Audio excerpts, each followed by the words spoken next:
خدا یسوع مسیح کے بابرکت فتح نام میں آپ سبوں کو سلام۔ میں پاسٹر ڈیوڈ خداوند کا کلام آپ کے ساتھ شیئر کرنا چاہتا ہوں۔ 2026 کا آغاز ہو چکا ہے، ہم نئے سال میں داخل ہو چکے ہیں۔ سو آئیے خدا کے کلام پر غور کریں کہ ڈاکٹر لوکا کی معرفت لکھی گئی انجیل اس کا 13 باب اس کی 6 آیت۔ پھر اس نے یہ تمثیل کہی کہ کسی نے اپنے پاکستان میں ایک انجیر کا درخت لگوایا تھا، وہ اس میں پھل ڈھونڈنے آیا نہ پایا۔ اس پر اس نے باغبان سے کہا، دیکھ 3 برس سے میں اس انجیر کے درخت میں سے پھل ڈھونڈنے آتا نہیں پاتا، اسے کاٹ ڈال کیونکہ زمین کو یوں روک رکھا ہے۔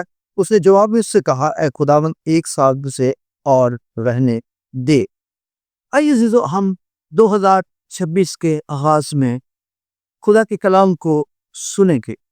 یسوع مسیح کی خدمت 3.5 سال فلسطین کی سرزمین پر رہے اور یسوع اپنے کے پاس بھیجا گیا۔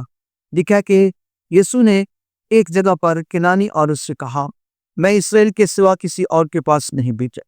وہ اپنے کے گھر میں آیا، اس کے اپنوں نے قبول نہیں کی۔ فقیہ فریسی جو شرع کے عالم تھے، انہوں نے یسوع مسیح کو قبول نہیں کی۔ ان کی زندگی میں شریعت ضرور تھی، کلام ضرور تھا، لیکن ان کی زندگی اس درخت کی مانند تھی جو ہرا بھرا سبز لیکن بغیر کسی پھل۔ اگر مسیح زندگی میں پھل نہیں ہے تو کچھ بھی۔ یسوع مسیح نے کہا کہ پہلا پھل کیا ہے؟ پہلا پھل محبت ہے۔ سو درخت اپنے پھلوں سے پہچانا کرتا۔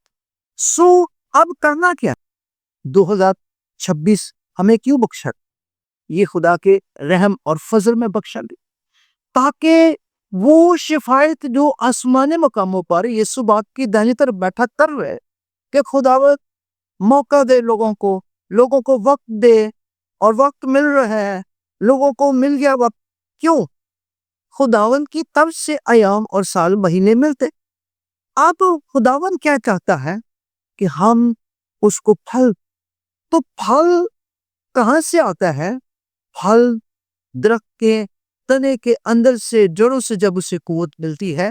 لکھا ہے وہ مبارک ہے وہ شخص جو اس پانی کے ندیوں کے پاس جائے گا جو وقت پر پھل دیتا ہے، جس کے پتے نہیں مر۔ اگر ہماری پیوستگی مسیح کے ساتھ ہوگی، جڑے رہیں گے تو ہم پھل دیں گے۔ یاد رکھیں 2 چیزیں ہیں، ایک زندگی کا وعدہ، ایک جو ہے درختوں پر، جڑوں پر۔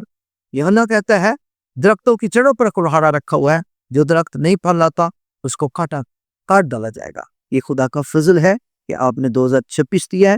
خدا چاہتا ہے آپ کی زندگی سے پھل ظاہر ہو، مسیح ظاہر ہو، مسیح کی خوبیاں ظاہر ہو۔ God bless.